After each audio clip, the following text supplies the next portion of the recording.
Magandang araw, Pilipinas. Bayan, umaasa ang Health Department na magtutuloy-tuloy pa rin ang pagbaba ng kaso ng dengue sa bansa.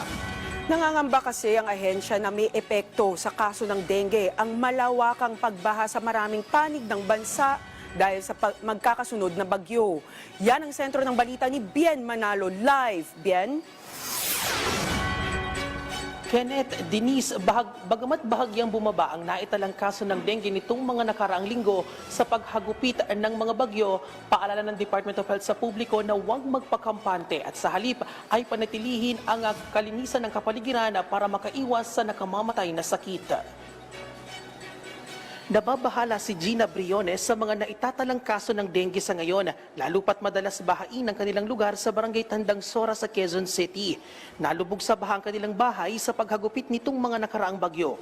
Kaya nangangamba siya sa pagdami ng posibleng pamugaran ng mga lamok dahil sa mga pagbaha.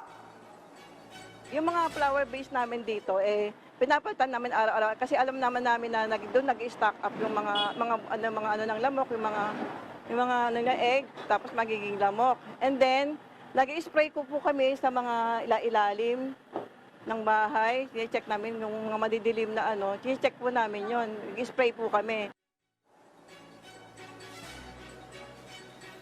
Todo ingat din ang kanyang ginagawa, lalo't may mga maliliit siyang mga apo.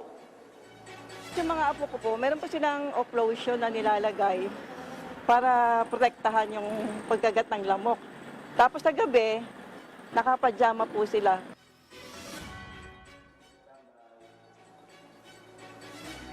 Sa talaan ng Department of Health, umabot sa mahigit 14,000 ang kaso ng dengue sa bansa simula October 12 hanggang October 25. Mas mababa yan ng 8% sa 15,000 kaso noong September 28 hanggang October 11. Matatandaang ito ang linggo bago manalasa ang bagyong Tino at Uwan na nagdulot ng malawakang pagbaha sa iba't ibang lugar sa bansa. Sabi ng DOH, matapos ang bagyo, mataas ang posibilidad na may mga naiwang containers na naimbakan ng tubig na pwedeng pangitlugan ng lamok na Aedes aegypti. Kaya naman, mahigpit ang paalala ng kagawaran na panatilihin ang kalinisan ng kapaligiran at gawin ang kanilang kampanya na taob, taktak, tuyo at takip at alas 4 kontra mosquito para makaiwas sa mga sakit. Yun pong kampanya para paalalahanan ng ating mga kababayan na magsuot ng long sleeves or ng pantalon at saka ng mga insect repellent lotions or sprays para hindi makagat ng lamok. Gumamit na rin ng kulambo.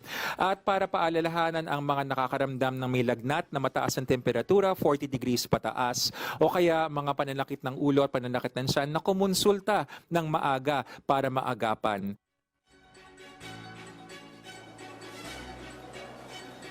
Kenneth, Denise, bukod sa nakamamatay na dengue, isa rin sa binabantayang sakit na dulot ng mga lamok ang malaria na kung mapapabayaan ay posibleng magdulot naman ng iba pang komplikasyon gaya ng anemia. Kaya paalala ng kagawaran sa publiko na panatilihin ang kalinisan ng kapaligiran at agad na magpakonsulta sakaling makaramdam ng alinmang sintomas para maagapan.